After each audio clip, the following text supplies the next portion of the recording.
Hey, what's going on, everyone? Welcome back. In this video, we are looking at the Big 10 game NBA slate for tonight. So, lots to touch on. So, let's get started. As always, appreciate if you guys hit the like button, subscribe if you haven't already. Follow on Twitter for updates at the DFS process. Looking back at yesterday, was a pretty low scoring slate. Cash line was really low in double ups, like 233. Ended up falling like 10 points shy of that still because couple of pieces just didn't do anything. Like Shooter was pretty big disappointment. Also had like the Markeith Morris was pretty disappointing. Marcus was all fine, but could have done a little bit better. But all in all, it was definitely a low scoring slate. Today is probably a really high scoring slate. There's a lot of good plays, a lot of potential value that we'll have even going forward. So let's get started. Hopefully tonight's a good night. As always, if you want to join us, you can visit the website, links in description, and check out Prize Picks if you want to get some free cash. You can use my promo code. And let's get started here. We'll look at point guard to start. You have Luka Doncic is 10,600. Fresh off of a 45-point outing against the Jazz, coming off of a monster game against the Nuggets. It was it's a tough matchup against Utah. They are really rolling right now. I think they've won 10 games in a row. They have Gobert in the paint. He's not going to make anything easy for Luka if he wants to drive. He is in play, but I think there are some better options, so I will be passing on that price tag. Pass on James Harden, even like last time he got it done with the overtime.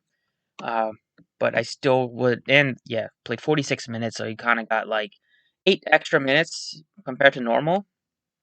Um, he looks good, but I'm still cautious about paying that much for him when they're all healthy. I think Trae Young looks better at 9,100 than the other two that I mentioned because he's been playing a lot better. Minutes are high. There's also been a lot of overtime games in here, so his point totals are skewed a little bit, but he's been north of 50 in like 6 straight or 7 straight. Gives you a big time ceiling. It's can't really ask for a better spot against Washington. Should be a really high scoring game. Then you have Russell Westbrook at 9,000. If we get word that he's no longer on a minutes limit, this is a great price tag to jump on him against the Hawks. It has a triple double ceiling, and if he happens to get a triple double at this price tag, you're probably gonna see the fire symbol next to his name. So if we get word that he's no longer limited, I think he looks like a great play.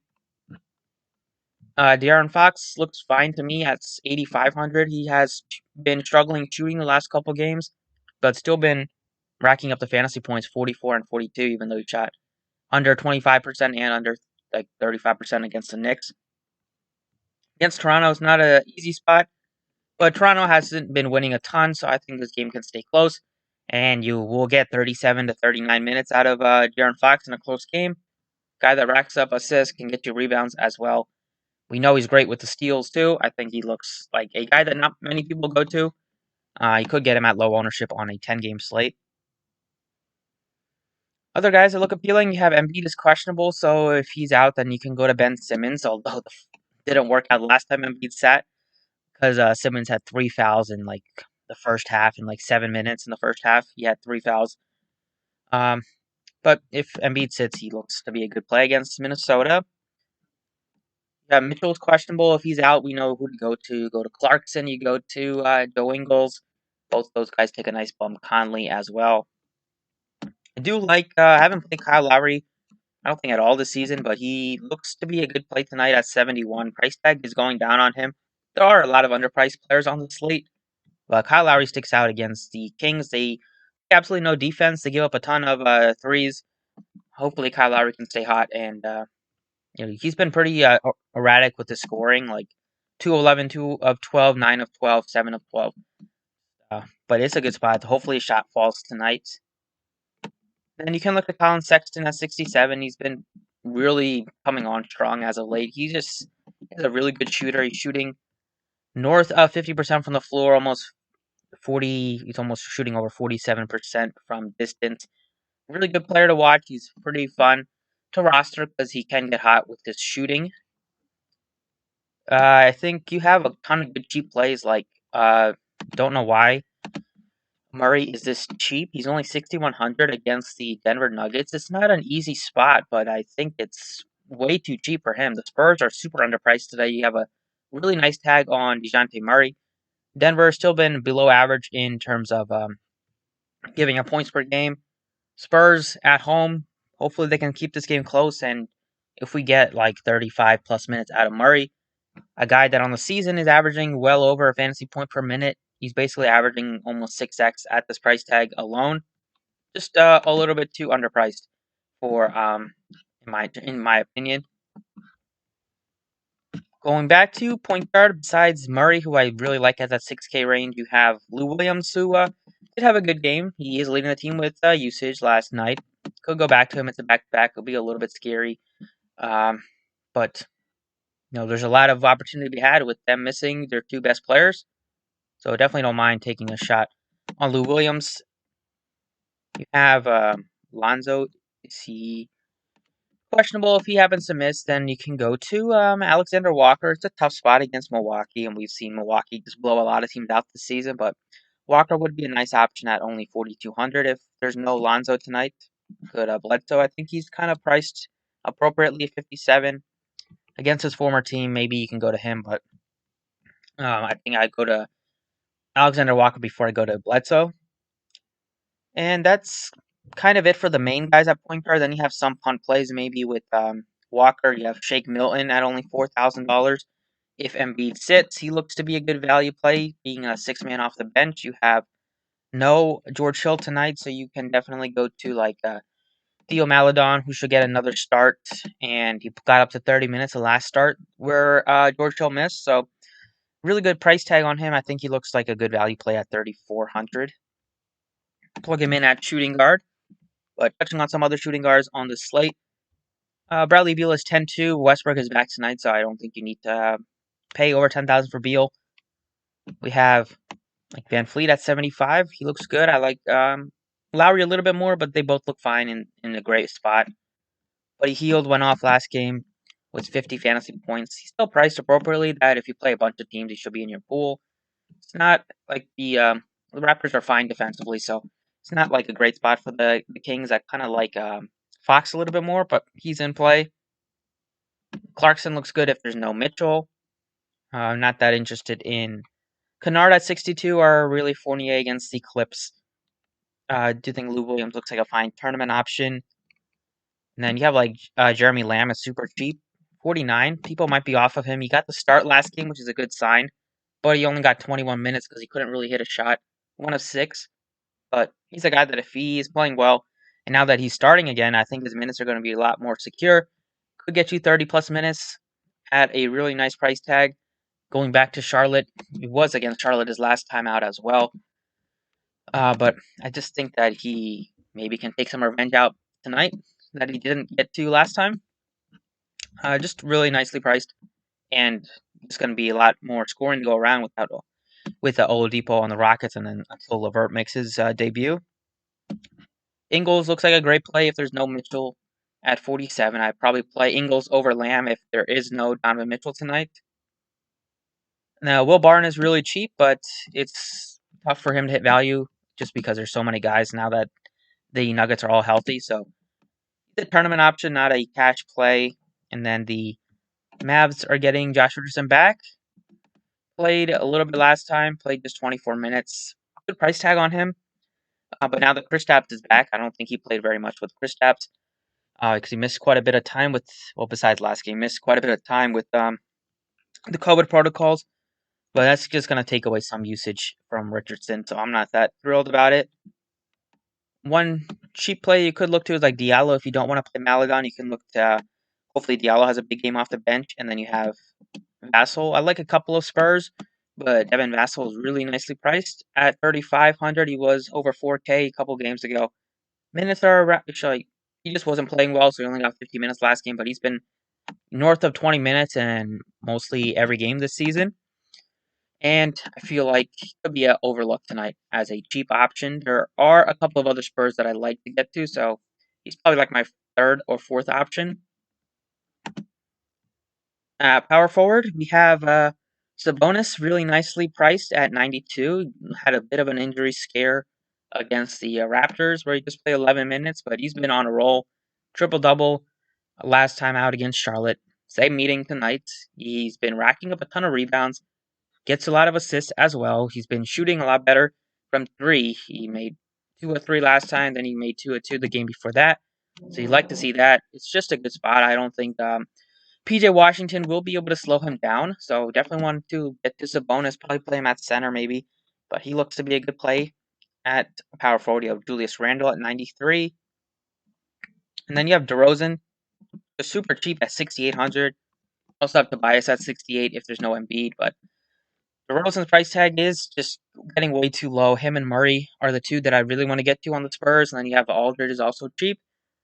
I just don't know why he's this cheap. Doesn't make a lot of sense. He's playing a lot of minutes, getting a good amount of usage for the team. He's actually taking some threes this season, which is fine for me in terms of fantasy. He gets assists as well as a bonus, hands a ton, fills it up. Don't know why he's only 6,800. Really looks like a misprice. And then at center, you have Gobert is 7,500. If there's no Mitchell tonight, he looks to be a good play. Even if there is Mitchell, he looks fine just because he's pretty cheap. And the Dallas Mavs, he should be able to have his way in the paint against like Willie Cauley-Stein. So definitely don't mind going to Gobert. But I do want to get to Sabonis at center at 9,200. You have Gobert, who's a guy that I like a little bit. And then you have some cheap plays. If there is no Embiid, you can go to Dwight Howard, although the second half last game when Embiid missed, they started Bradley, but I still think Howard's his spot to have, and he's really affordable, and the matchup is great. Then Cody Zeller is only 4,000. He was great for us last time. Putting up 37 at 3,400. Price tag is up to 4,000 now, but still looks playable. He's not as strong as he did when he was 3,400, and now that people are jumping on him, but still looks to be a fine play. Always fun to jump on players before everybody else does. And then the last guy that I will mention is probably going to be at the forward spot, and that's going to be another player that's underpriced in this Indiana-Charlotte game, and that's Gordon Hayward. Checking in at only $7,000. He's been having a great season for the Hornets. On the season, he's shooting over 50% from the floor. Looking back to his days in Utah when he was just shooting a lot and shooting well and just taking a lot of usage for the team. Played 40 minutes in regulation last game, so you gotta like him tonight.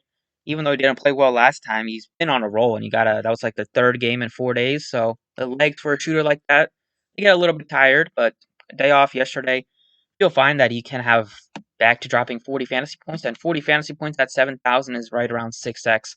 And then if he has like 49 or 50-point game, just icing on the cake, and he's gonna be the guy that keeps his team in it. You've seen LaMelo Ball cool down a little bit, so Gordon Hayward, the team's gonna go how Gordon Hayward does, and he's been playing well right now, so I will definitely ride him at 7,000.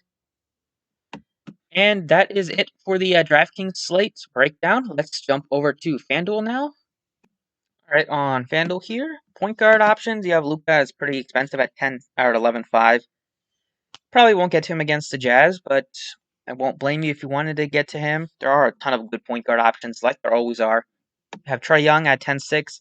I like him a lot more on DraftKings. He's fine on FanDuel, but DraftKings, you get those bonuses for double-doubles where Young can definitely get it done with assists, and you don't lose a full point for turnovers, which Young can definitely turn the ball over at high clip. So he looks to be a better play on DraftKings, where he's also $1,500 cheaper. Guys I'm considering are De'Aaron Fox at 79. He's always underpriced on FanDuel. Think you could go to Westbrook as well at 96. And then you have Lowry at a fine price tag. Like Murray is priced way too expensive on FanDuel. So definitely like him. I definitely want to get DeJounte Murray on DraftKings at 61.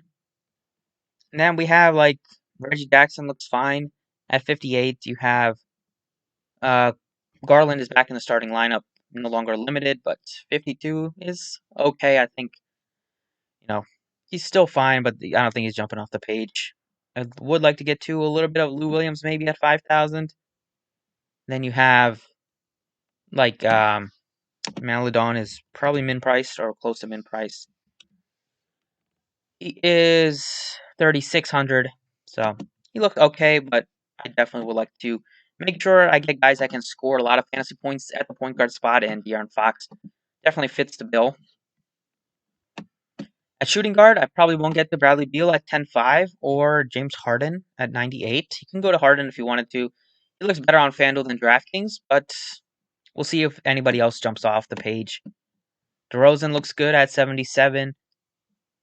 Sexton looks fine. Buddy Hield looks like a good play. If there is no Mitchell, then you definitely want to get to Clarkson at 5,800. Then Jeremy Lamb is only 52. So you definitely can just spend in the mid-range here. Man is 45. Spend in the mid-range or go cheap here at shooting guard with like Walker if there's no Alexander Walker if there's no Lonzo tonight. Or you can definitely pay up for like one of Harden or Bradley Beal. I think the guy that I probably will start with is like Clarkson looks really good if there's no Mitchell. And then like Devontae Graham's also been playing a little bit better basketball at 6,000. For now, I'll probably just stick with Jeremy Lamb at 52 because definitely don't think he'll be super popular. But now that he's starting again, I think he looks a lot better than coming off the bench. And he's a guy that can definitely get hot shooting and definitely will have opportunities without just with how short they are off with offensive guys. Small forward, we have Durant is 10.7. I definitely won't get up to him. Leonard, we'll see if he. I don't think he's going to play him or George, but they still haven't been ruled out, so keep an eye on that.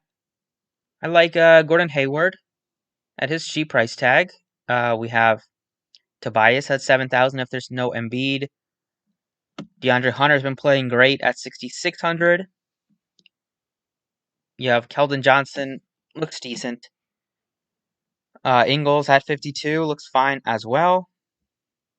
Position is pretty deep. You do have some decent value here as well with like Bridges been playing better.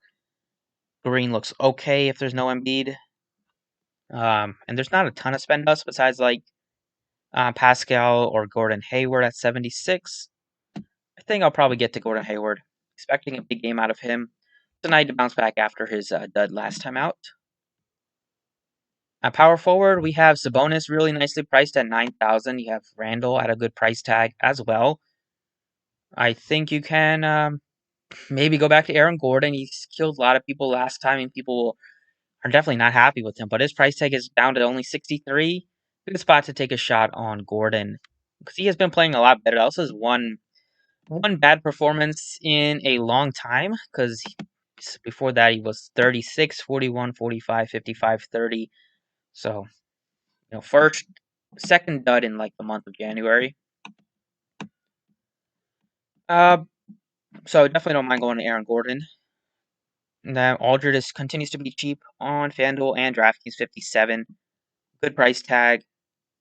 And then nobody else that looks that appealing. The Wizards are getting a few pieces back, like Mo Wagner at 45, but I probably will stick it safe and play like Sabonis. And then at center, we have Jokic at 11.2. Embiid, if he's out, then you can go to some value on the Sixers. Probably definitely won't get to 96 for Clint Capella. You have some decent price tags like Horford at 55 against Brooklyn.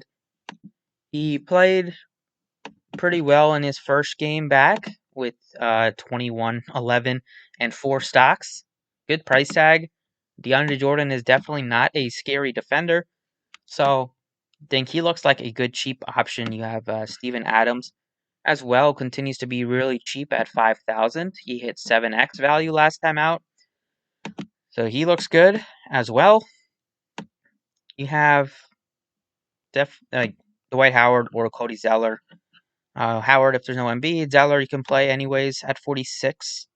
Got up to 30 minutes, so that's a good sign for him.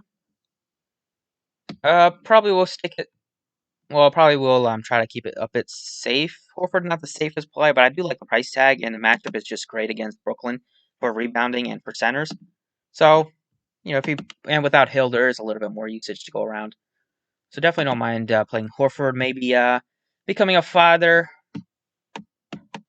or I don't know if he had kids before that, but maybe becoming a new dad will definitely spark some youth in him and make him play better for at least a little bit. But that's it. There's a lot of news that we're probably gonna get on the slate, so things will definitely change. But hopefully, you guys enjoyed the first kind of rundown of the slate. Thanks for watching, and best of luck tonight.